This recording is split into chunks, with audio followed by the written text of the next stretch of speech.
Welcome to Nuclecast, the official podcast of the ANWA Deterrence Center. Our host is Dr. Adam Lowther, co-founder and vice president for research at the National Institute for Deterrence Studies.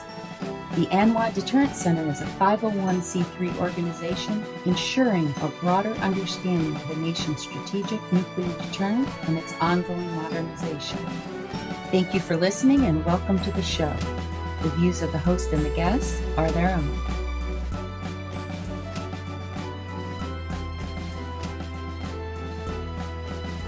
Welcome back to another great episode of Nuclecast. Of course, I'm your host, Adam Lowther, and today we have a fantastic guest. Dr. Raji Rajagopalan is the director of the Center for Security, Strategy, and Technology at the Observer Research Foundation in New Delhi. Now, I have to tell you, Raji and I have been friends for probably going on 15 years now. And she is truly one of the most thoughtful voices on national security issues and has, she's traveled the world.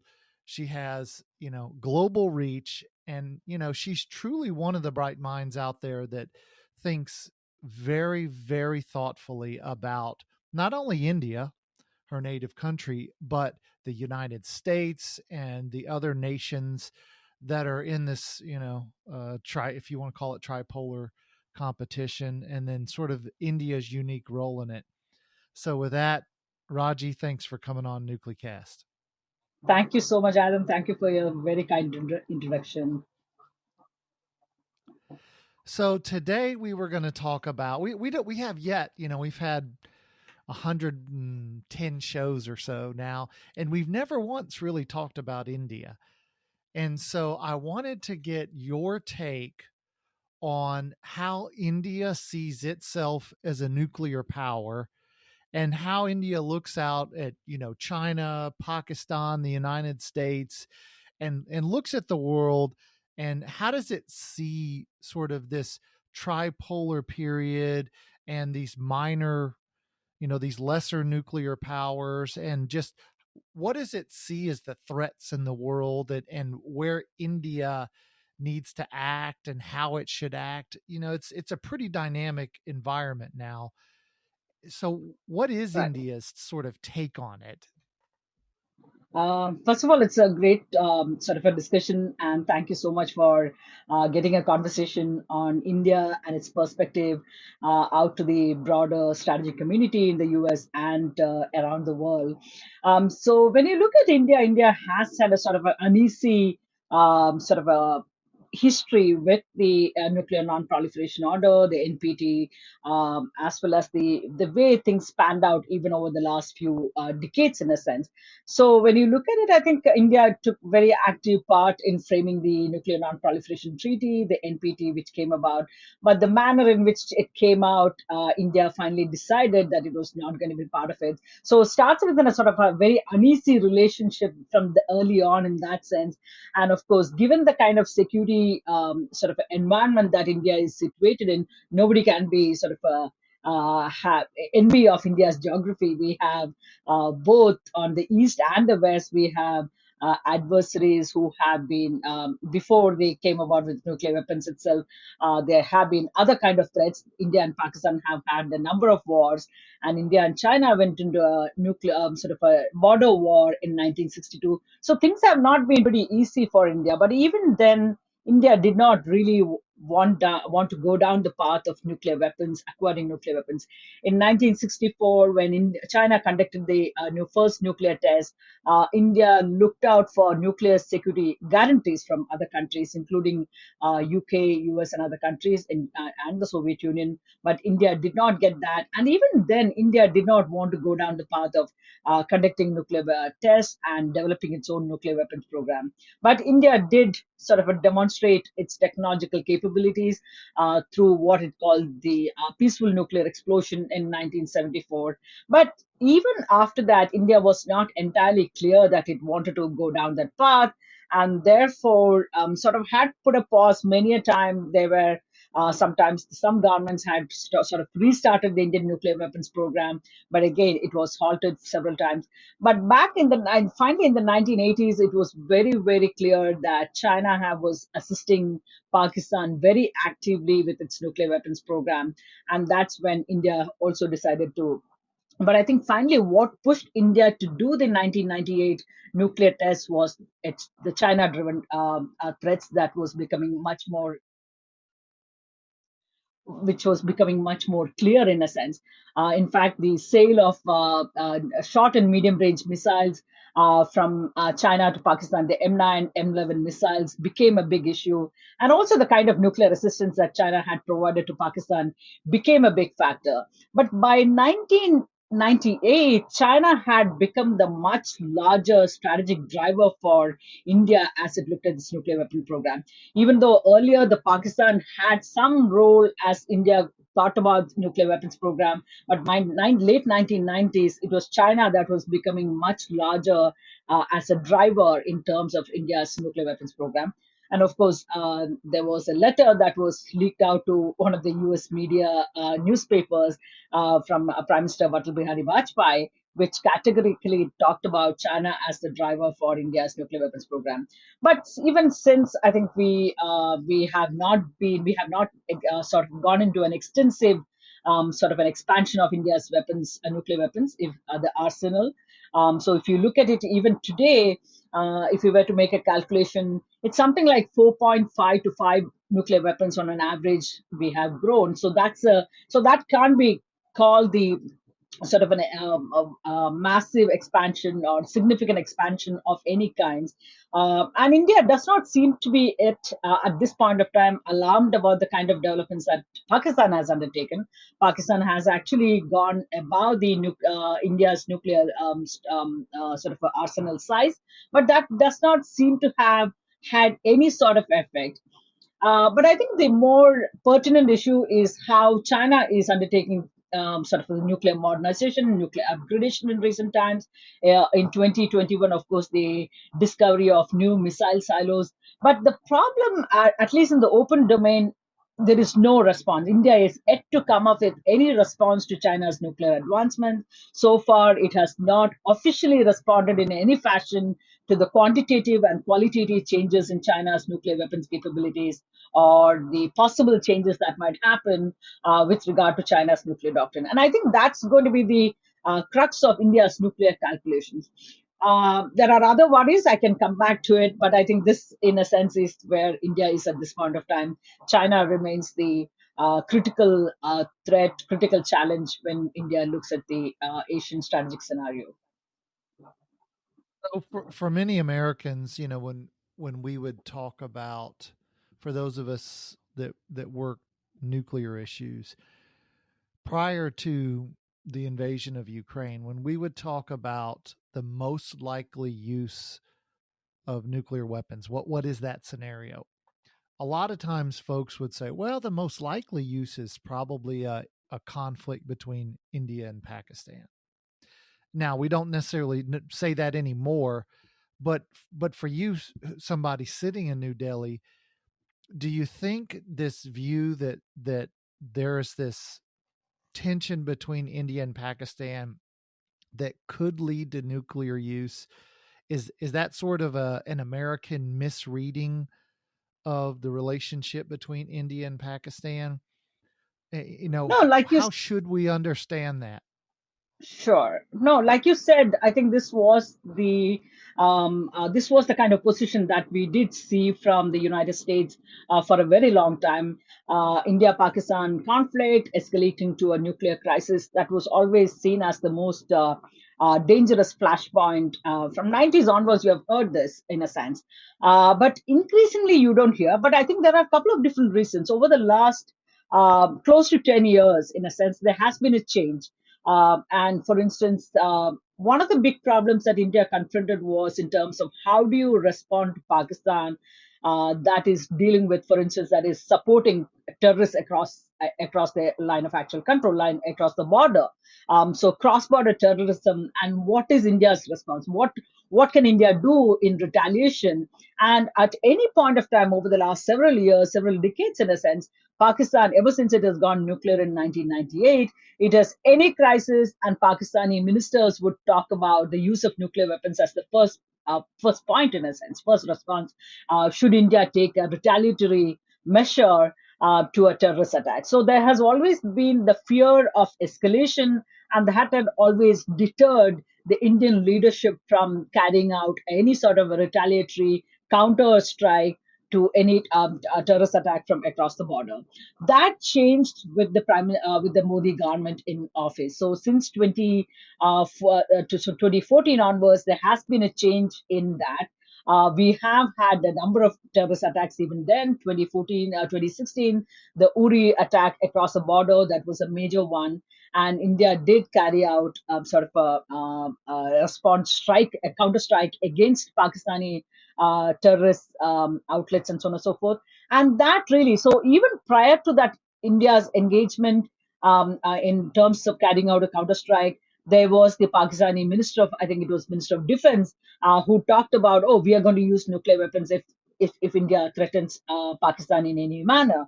But following the India's counter strike operation, that particular rhetoric you did not hear anymore from Pakistan, and you have not really heard that. So you really called the bluff, and that was the end of that. So in a sense, since then, the number of terrorist attacks have come down, because Pakistan is also mindful of the fact that here is a new leadership that has come into office, and that has a slightly different way of responding to terrorist attacks and so on and so forth. So that has so Pakistan's bluff has was called out, and that there has been a change. But to me today, so it's always very true that everybody, whenever there is a India-Pakistan crisis, we always talk about the potential use of nuclear weapons. There has always been the fear, but nobody really talked about in that sense about India and China. India, China, again, there have been multiple border crises, but we have not really talked about. Nobody really talks about the two countries, the potential of them to use a nuclear weapon.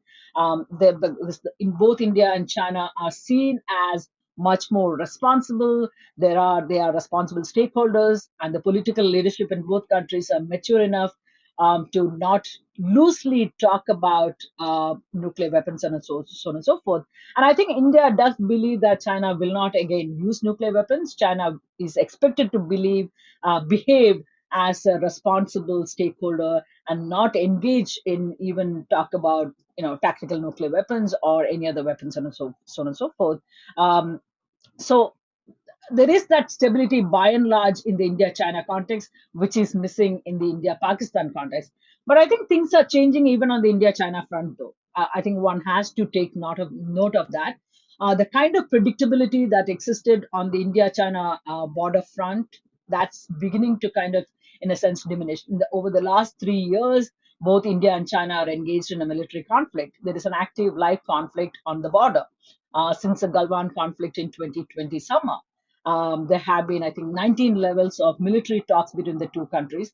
There have been diplomatic talks between the foreign ministries of the two countries, and the foreign ministers have met repeatedly, but there have not been a complete disengagement of the military forces. So the two sides are still engaged in an active conflict, despite the fact that Xi and Modi meet at various summits and various meetings here and there on the sidelines of it. But the fact is that there is that unpredictability factor that has come into, because many after the Galwan conflict talked about as to why did China walk out of the many of the border agreements, defense agreements that were in place in order to maintain peace and tranquility on the border. What happened in 2020 that China walked out? China completely disregarded those agreements. And I think as China becomes more and more powerful, this is the kind of behavior that one needs to be prepared for. In fact, in 2017, there was another border crisis in Doklam, which is a tri-junction between India, China, and Bhutan.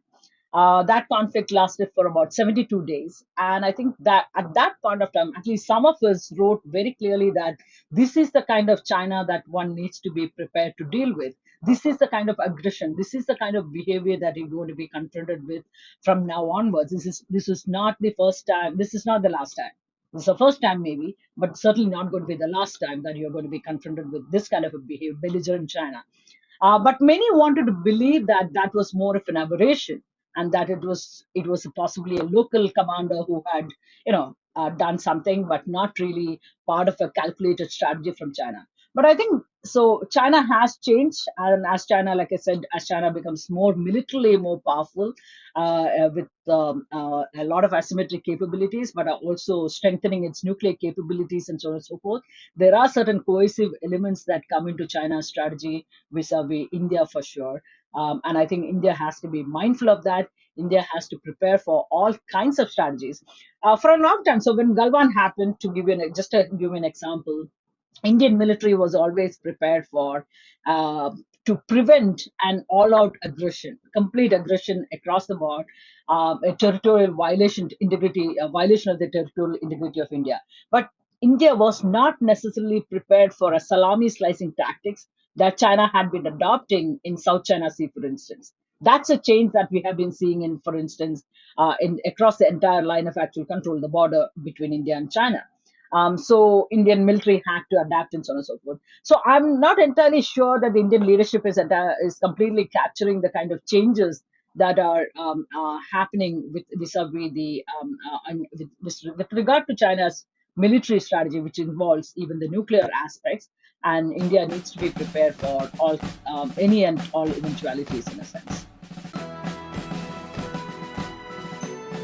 This episode of Nuclecast is brought to you by the ANWA Deterrence Center, whose mission is to educate Americans about the nuclear enterprise and strategic deterrence.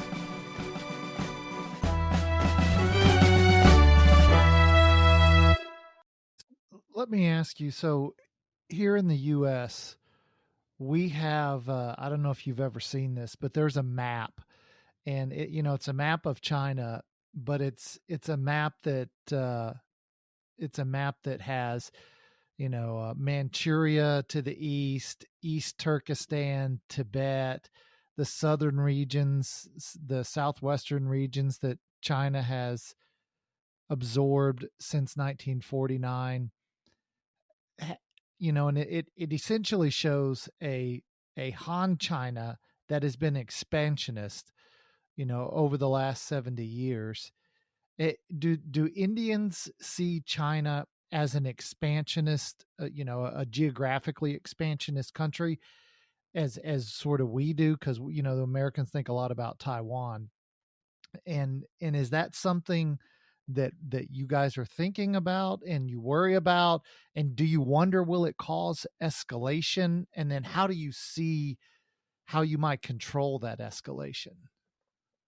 So India does worry about, and India has expressed those very same concerns that China is an expansionist power. In fact, from 2014, that election campaign onwards, Prime Minister Modi, when he was a prime ministerial candidate, from those days, one has heard both Prime Minister Modi as well as the External Affairs Minister repeatedly making these statements that China is an expansionist power. China is for land grabbing, whether it is South China Sea, East China Sea, Taiwan, India, China border, and so on and so forth. In fact, the state of Arunachal Pradesh on India's northeast, Taiwan calls it the Southern Tibet, and does not really recognize as an Indian state.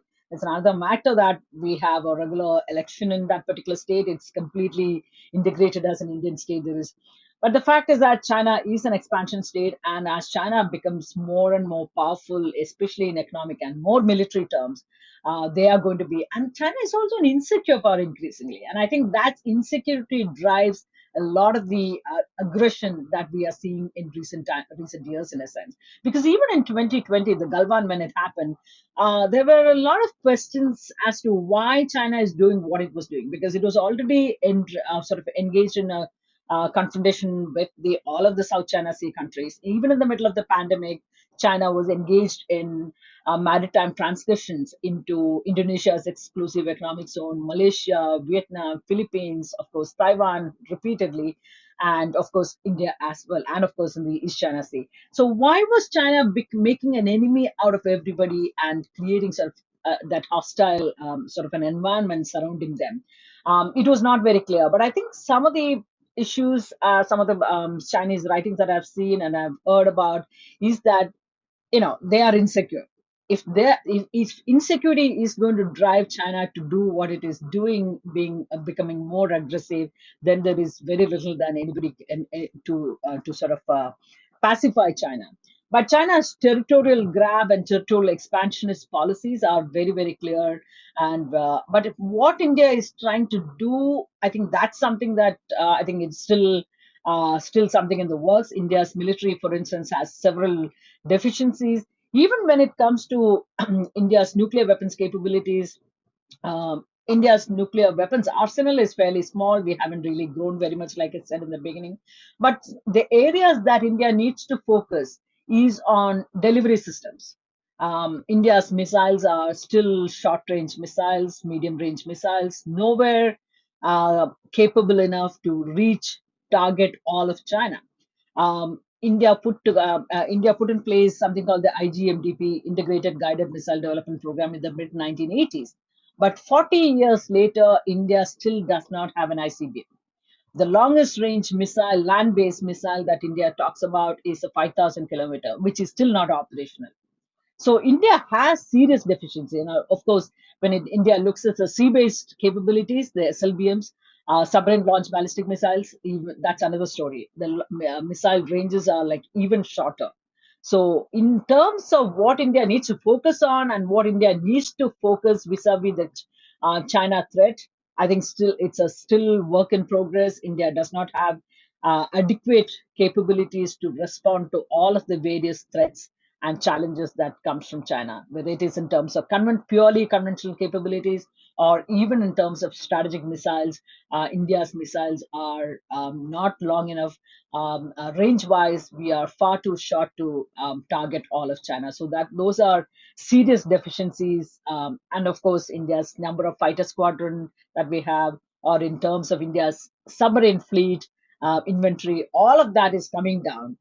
So India has multiple deficiencies despite the kind of two-front threat that India continues to has been faced with for the last several years, and that threat is only becoming much more sort of evident, much bigger a problem in terms of even a collusion between China and Pakistan. Even that is the reality.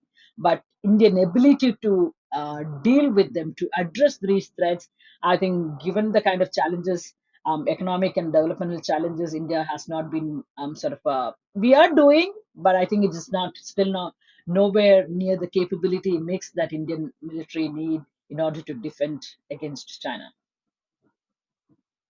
What's driving India's, I guess, failure to develop the kind of capabilities that can hold, Beijing and Shanghai at risk and potentially demonstrate, Indian credibility and seriousness to, obviously in the hope of trying to make China more careful in its actions and more conservative in its efforts to cause challenges in India's northeast. Is there what exactly is driving that failure, like you said, to build an ICBM or to build the kinds of capabilities that might cause China to pause?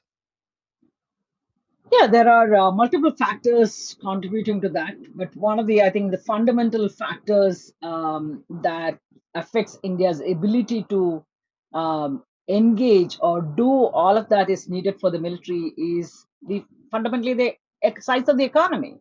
If the size of the economy is small and your economic growth rate is not, for the longest time, India had what it used to call the Hindu growth rate of 2 to 3% growth rate, economic growth rate. That was nowhere, near the kind of size of the economy that we need to have.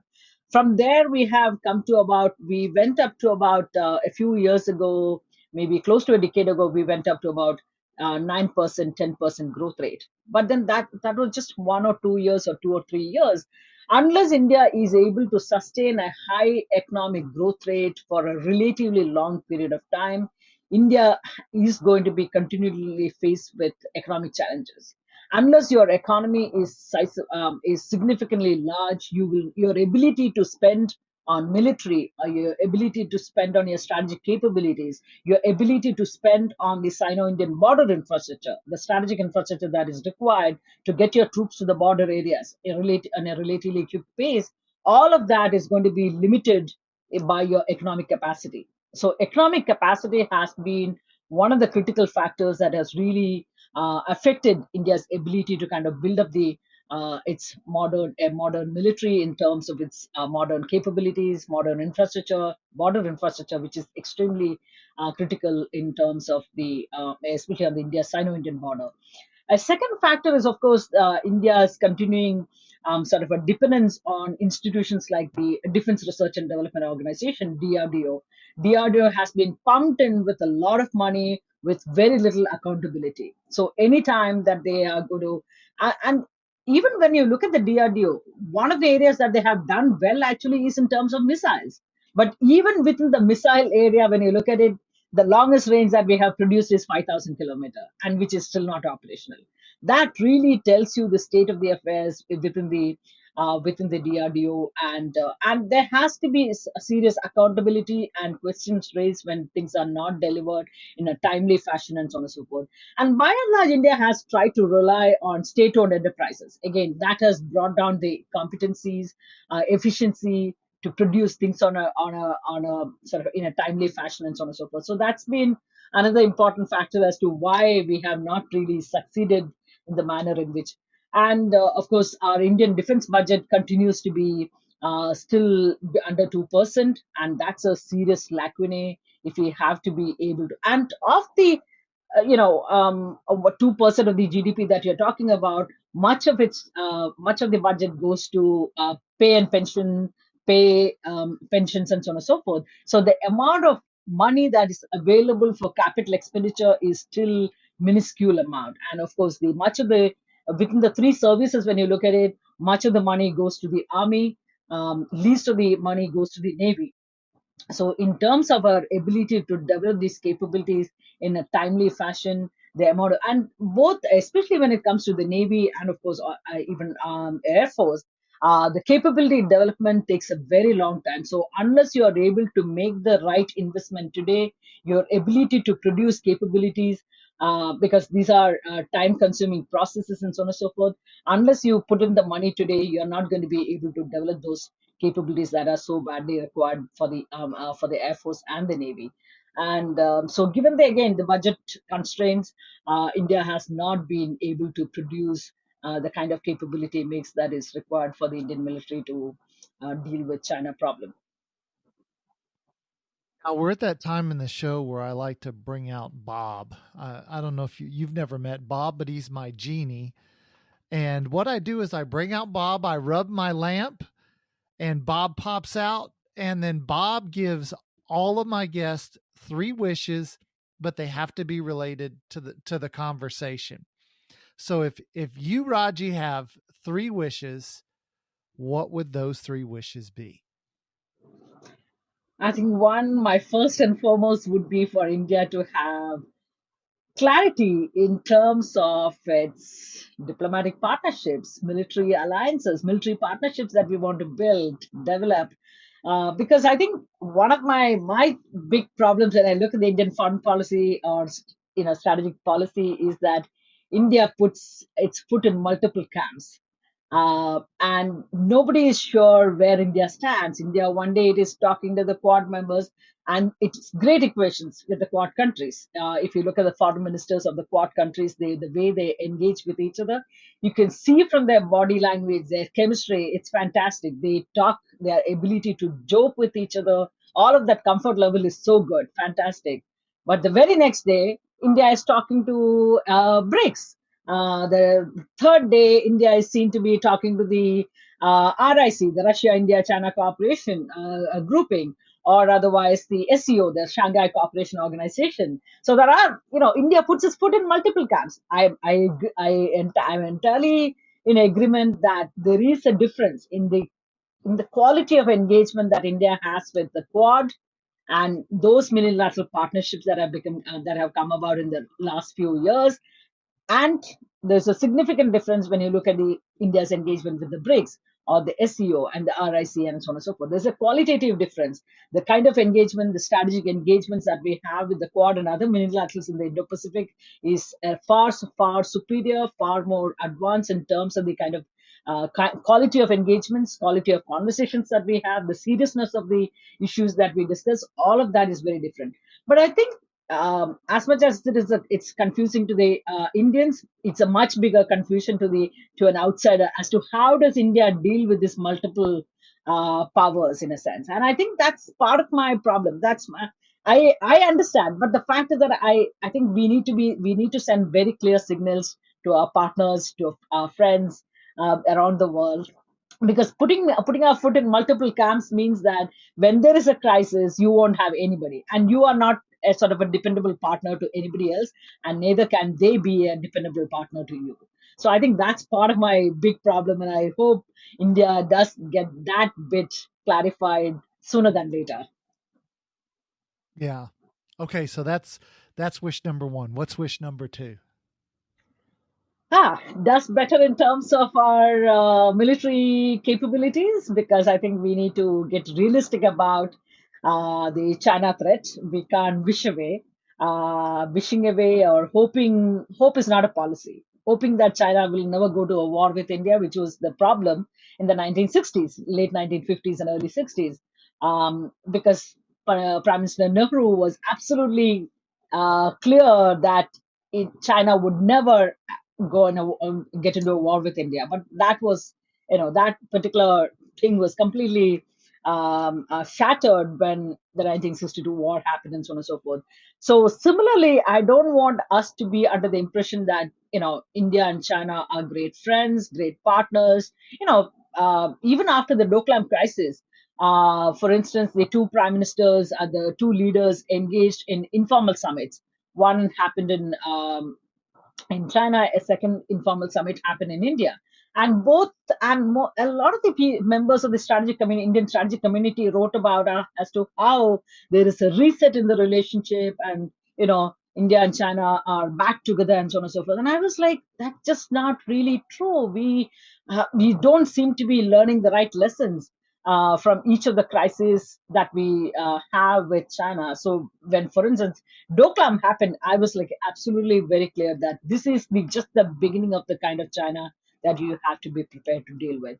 But that was not. So in terms of our military capability development, you have to have that strategic vision.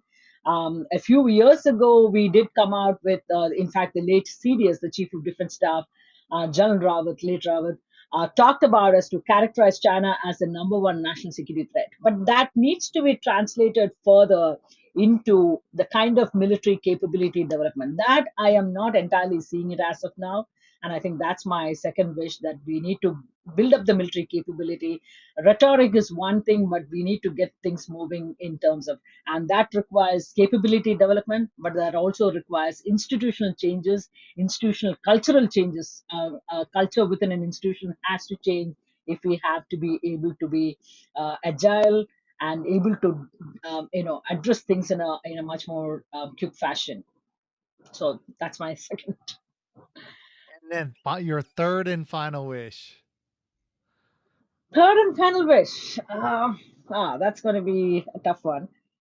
There are some internal issues that are some of the developments that are worrying in recent times. I think um, we need to uh, more recently, a lot of analysts have talked about, most recently, of course, Dr. Ashley Tellis talked about possible erosion of democracy in the case of India. I think those are issues that we really need to get an act on, because it is just not for the sake of identity as a democracy, but the democracy in practice. And elections are not the only thing that determines whether you are a democracy or not. The kind of practices that we have within the country, I think that those are areas that we need to improve upon, strengthen, and I think that has ramifications both for internal, overall cohesion, but also for our external partnerships. our diplomatic engagements, those do have implications for that as well. So it is not limited to something in the domestic context alone. So that's my third wish. Thanks for that, Raji, and thanks for you. It's that time of the show where unfortunately we're out of time. So thanks for coming on NucleCast. We appreciate you being here and offering us a really interesting take, because I don't think many Americans, we focus on Russia and China and to some degree Sure. North Korea. And we often overlook India, which is, it's the most populous nation in the world. It's one of the largest economies. It's a nuclear power. So you've really enlightened us on sort of Indian thinking. So thanks for being here to do that. Thank you. Thank you, Adam. Thanks for the opportunity to be part of this conversation. Thank you. And thanks to you, the listeners, for joining us. And we will see you next time on NucleCast. I first met Raji, I don't know, maybe 2010. And I invited her to the U.S. to be on a group that we were doing a Delphi study. And we were looking at Asia-Pacific security issues. And then we've stayed in touch, and I've gone to India a few times, and we've met up in DC. And just in interacting and working with Raji over the last almost 15 years, she has always struck me as one of the most thoughtful and insightful people thinking and talking about broader security issues, and particularly in helping Americans like me understand how India sees the world and why does it do what it does. Because, for many Americans, because we have such a large Indian community in the U.S., it's sort of hard for us not to think of India as a country that would naturally be aligned with the U.S., when in reality, India takes a very independent course. And so to talk to Raji was really great, and to sort of get an update on what the Indians are doing and why they're doing it, and where are they succeeding and failing. It was great to hear that from Raji. So hopefully you enjoyed it as well.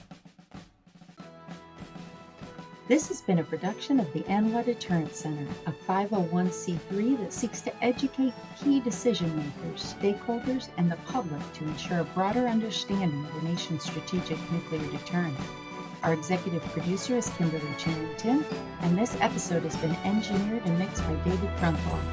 Help us grow our followers by sharing it, and follow the show on LinkedIn, Facebook, and Twitter at NucleCast.